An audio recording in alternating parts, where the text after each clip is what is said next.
Enzo Beaujean, bonjour. Bonjour. Et Noussaïba Bézi, bonjour. Bonjour. Alors, vous faites partie d'une compagnie à la Cour du Barouf. Nous venons de voir La Folie d'Isabelle, mise en scène Carlo Bozo. Tout à fait. Alors, on aimerait bien parler avec vous, d'autant plus qu'on a beaucoup apprécié, par exemple, l'introduction qu'a cru nécessaire de faire, et je crois qu'elle était nécessaire, Carlo Bozo, sur la Commedia dell'arte. Parce qu'effectivement, nos notions étaient peut-être un peu floues, on avait oublié l'histoire, et c'était tout à fait intéressant.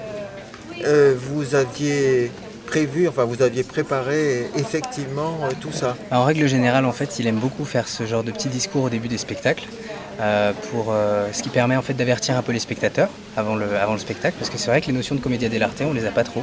Surtout que c'est un art qui se perd de plus en plus. Donc on a des gens qui sont très avertis des fois, qui sont très connaisseurs de la commedia dell'arte et donc du coup qui arrivent en étant tout à fait au fait, mais il y a beaucoup de gens qui connaissent pas.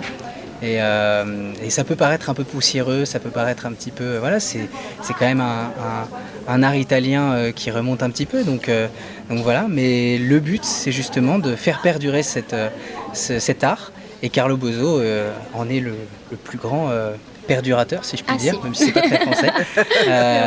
C'est celui qui fait perdurer le plus cet art, donc voilà. Et donc effectivement, faire ce genre d'introduction au début d'un spectacle, ça permet de mettre les gens vraiment dedans. En plus, il fait des petites blagues, des choses comme ça, donc ça permet aussi aux gens de se sentir bien installés et de pouvoir se dire, d'accord, la commedia dell'arte, le public est très libre de réagir, de communiquer aussi avec les comédiens sur le plateau, etc. Ça permet, cette introduction, d'avertir le public à ce niveau-là, de dire, voilà, vous avez aussi la place à la parole. Oui, et puis il le resitue dans l'histoire du théâtre, tout à fait. effectivement.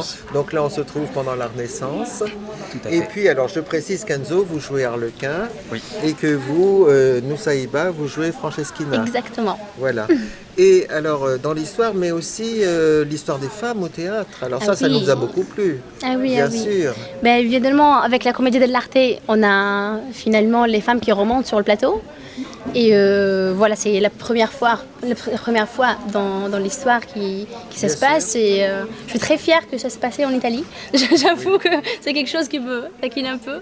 Et voilà, on en reparle encore aujourd'hui parce que c'est toujours pas fini. Parce qu'il faut qu'on se le rappelle, parce qu'il y a encore beaucoup de choses qu'il faut encore reconquérir ensemble.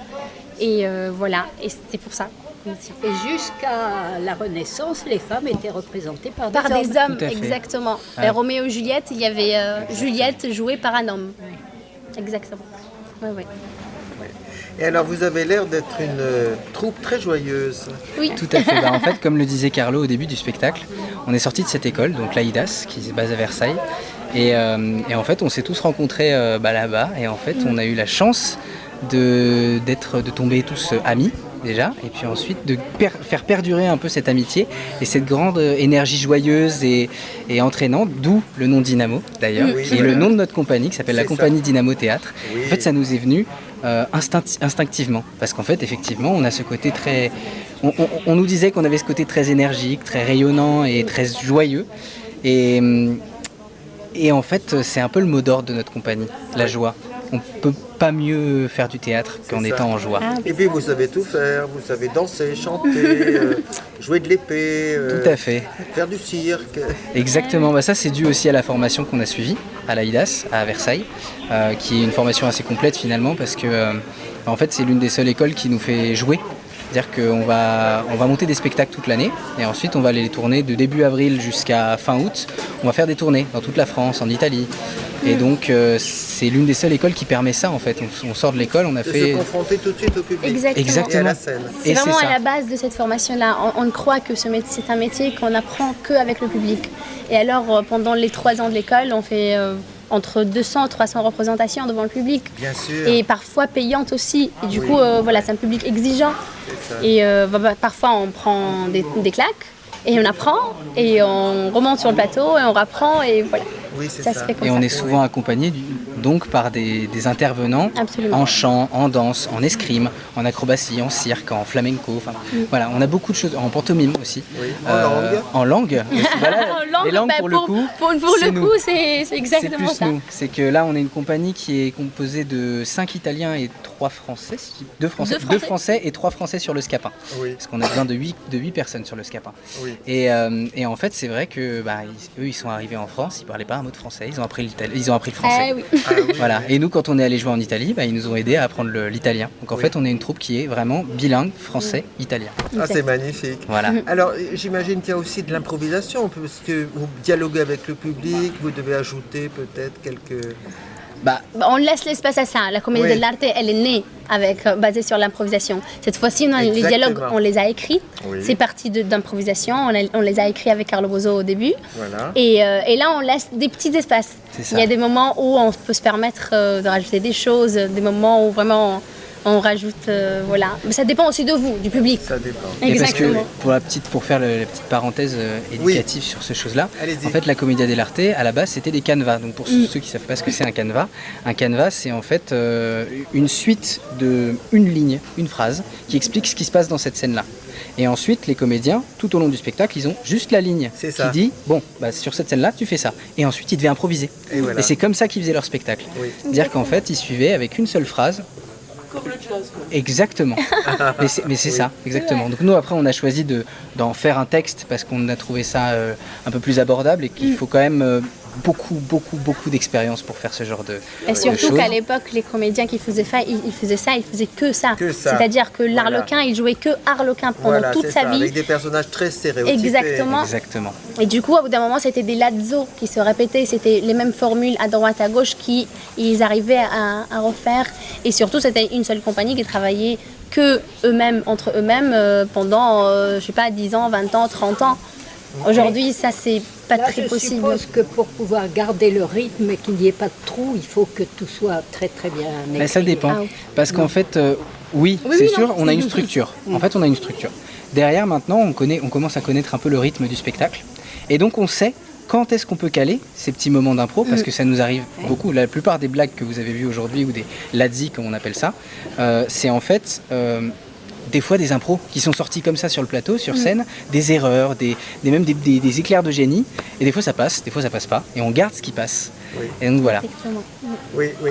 Et vous faites participer le public. tout à fait. Ah oui. Ça, Vous êtes pour le notre coup, protagoniste. Voilà. c'est l'un des ça. principes même de la Commedia dell'arte d'ailleurs, Exactement. c'est de faire participer le public, parce qu'en fait c'est un art très populaire. Mais voilà. Et voilà, et en fait ça parle donc tous les stéréotypes de la Commedia dell'arte vont parler à tous les stéréotypes de la société.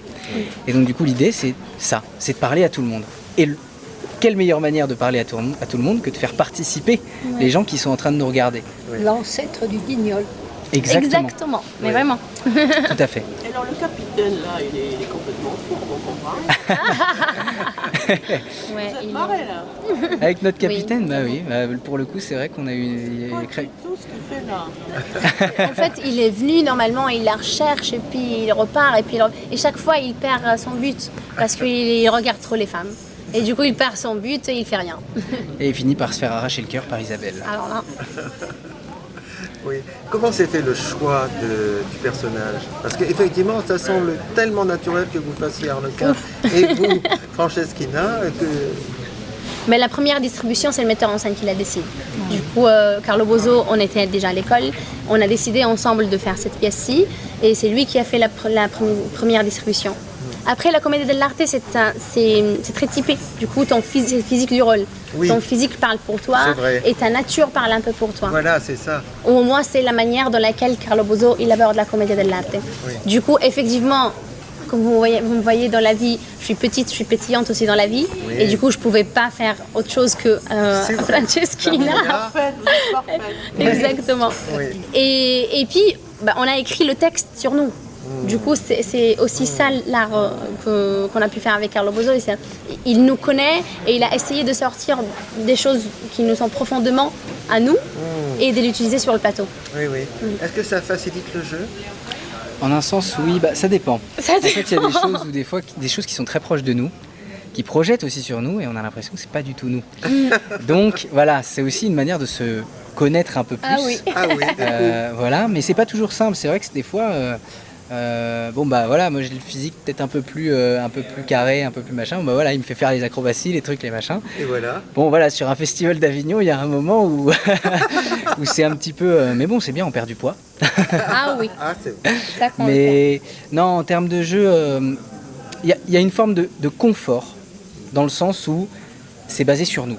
Donc quand c'est basé sur nous, on va dire que dès qu'on va réussir à choper le truc, ça va aller tout droit. Mais si on le chope pas tout de suite, on va peut-être un peu plus gratter, on va peut-être un peu plus essayer de comprendre comment ça fonctionne, etc.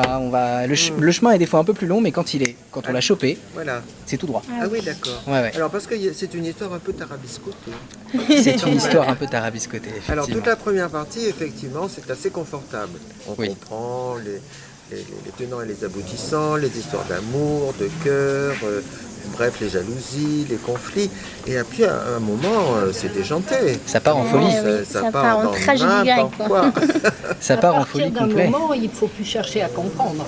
Oui, Mais parce qu'en fait, largué. même les personnages comprennent plus rien. Mais concrètement, c'est ça, c'est qu'en fait, à partir du moment où Isabelle devient folle, voilà, c'est ça. plus personne c'est la ne folie. comprend rien. C'est ça. Les scènes s'enchaînent, mais on comprend pas. Mais nous, en plus, on est souvent.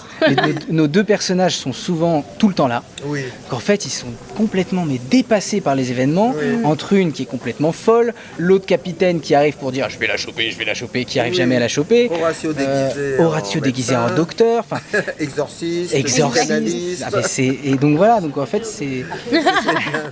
c'était bien vu. Ah, ça pour le coup chapeau à Carlo.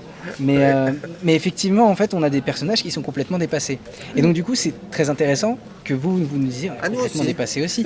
Parce qu'en fait ça permet de pouvoir faire transparaître quelque chose où tout le monde finit par être perdu. Et à la fin tout finit par se régler et tout finit par se Exactement. comprendre. Voilà. Et c'est Elle ça qui est retrouve intéressant. La mémoire, la raison Grâce aux applaudissements du public. et l'amour. Et l'amour. Et Tout à l'amour. fait. Vraiment, ça nous fait penser à Molière, terriblement. Ah oui, Ah, ben c'est Molière, Ça, non, Molière. Molière c'est C'est absolument... beaucoup inspiré. Bah, Molière s'est Bien beaucoup sûr. inspiré de la comédie Ah oui, dell'arte en règle beaucoup. générale, déjà des archétypes. Tout à fait. Savoir que de partir d'Arlequin jusqu'à un Pantalone, il s'en est Bien beaucoup sûr. inspiré. Scapin, Géronte, voilà, tout simplement.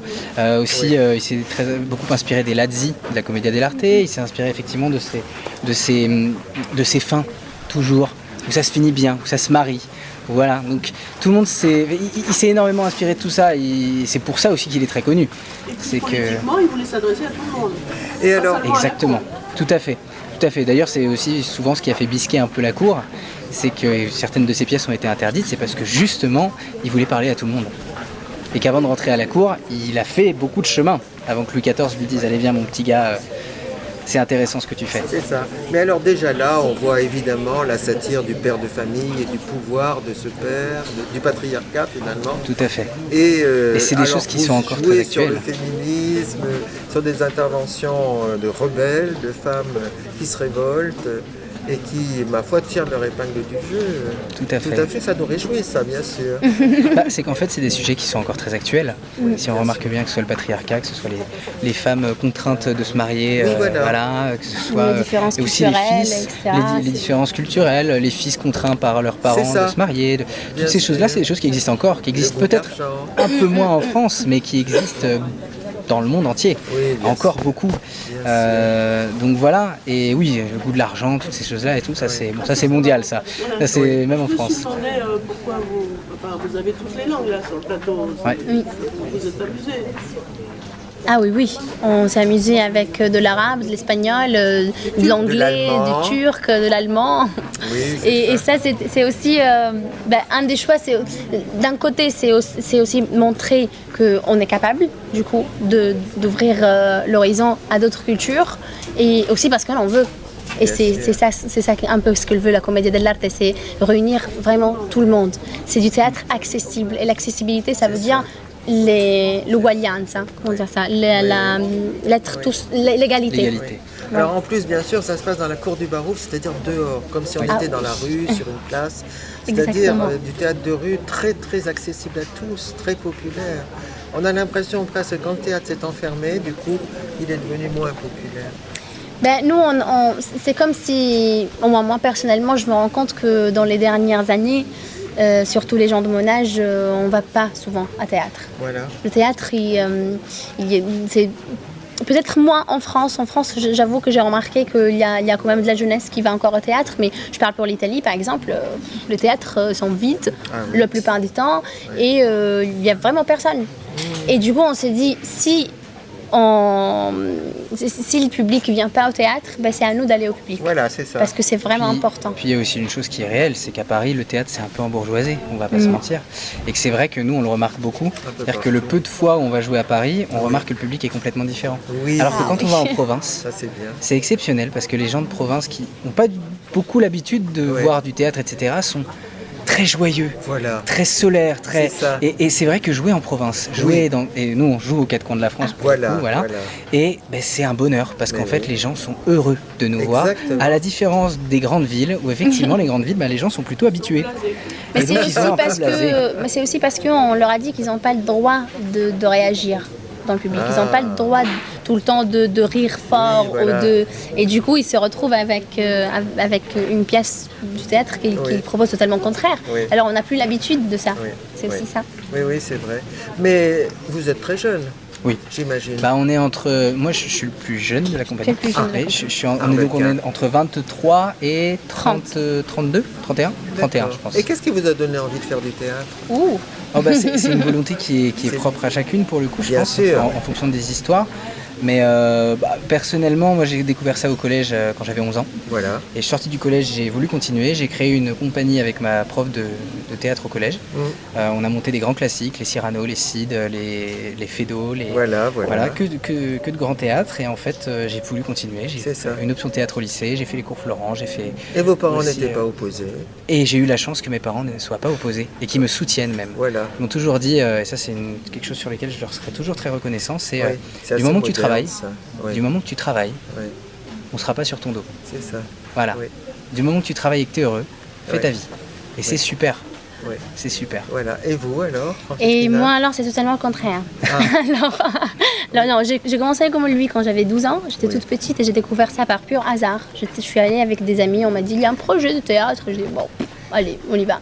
Je suis allée et à l'époque je venais d'arriver en Italie parce que je suis née en Algérie. D'accord. Et je suis arrivée en Italie à l'âge de 8 ans. Oui. Du coup, j'étais déjà en Italie depuis un moment, mais disons qu'en termes d'intégration, c'était quand même assez difficile, aussi par la barrière linguistique et culturelle. Et donc, il y a le spectacle qui commence, excusez-moi, je vais baisser un petit peu. D'accord. Et du coup, j'arrive dans ce projet et je me rends compte qu'en fait, la communication, elle passe pas que par la langue. Et ça m'a ouvert les yeux et c'était quelque chose de magnifique. Ça, c'est magique. C'était vraiment magique. Oui. Et voilà, et depuis, j'ai plus jamais arrêté parce que c'était un coup de cœur. Vos parents? Et mes parents, ils étaient pas très contents. Bah sûrement, j'imagine. Pas du tout. Oui. Mais si on veut quelque chose, il faut la faire. Surtout si on le veut vraiment avec c'est beau. tout notre cœur. Oui. Et du coup, moi je dis ça et je dis aux gens qui n'ont pas le soutien parce que ça arrive et Bien sûr. au début ça fait peur. Oui. Mais en fait c'est possible. Il faut juste travailler vraiment et prendre les choses au sérieux. Puis après, quand on fait partie d'une troupe, là il y a après, du on voit, soutien. là. Ah c'est oui. une famille. Ah oui, Une absolument. famille choisie. On a la chance d'avoir une troupe qui est très familiale. Voilà, c'est ça. Absolument. Oui. Sur le côté joie, en fait. Voilà. Aussi, on est très amis. Eh bien, merci pour tout le bonheur que vous nous avez donné. Merci à vous. Merci. Mais j'en profite pour dire que notre compagnie elle va jouer au Havre. Voilà. Chez votre ami C'est d'ailleurs. ça. Le 7 octobre, on va jouer les Faubourgs de Scapin. Ah ben ça c'est magnifique. Oui, c'est Ghislaine Chastanet qui s'est occupée pendant des années du festival de théâtre amateur au Havre. Voilà. Eh bien, merci beaucoup. Eh bien, merci à Au vous. revoir tous les deux. Merci.